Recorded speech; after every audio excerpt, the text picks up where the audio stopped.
راوی news Pakistan کی آواز۔ بسم اللہ الرحمن الرحیم۔ السلام علیکم ناظرین، راوی نیوز HD کے ساتھ میں ہوں محمد رضوان عاجز۔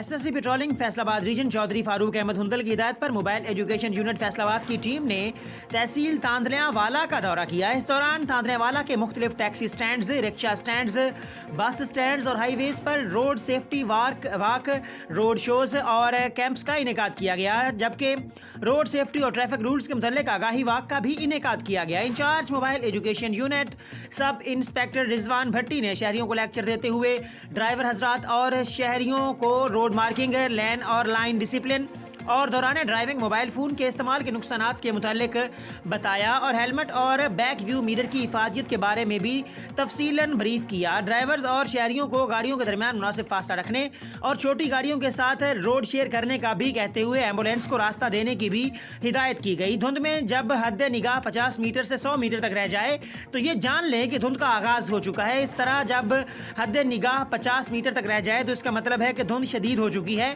تو اس دوران گاڑیوں کے درمیان مناسب فاصلہ رکھیں، فوگ لائٹس کا استعمال کریں، گاڑیوں کے شیشے اور کھڑکیوں کو صاف رکھیں، مناسب ہارن کا استعمال کریں تاکہ روڈ پر آپ کی موجودگی کا احساس ہوتا رہے، ڈبل انڈیکیٹر کا استعمال لازماً کریں، سڑک پر لگی لائنوں سے رہنمائی حاصل کرتے رہیں اور ڈرائیور حضرات کو تاکید کی گئی کہ مقابلہ بازی یا ریس مت لگائیں اور اچانک بریک بھی مت لگائیں۔ دھند میں اپنی اور مسافروں کی زندگی کو بچانے کے لیے ٹریفک قوانین پر عمل کریں۔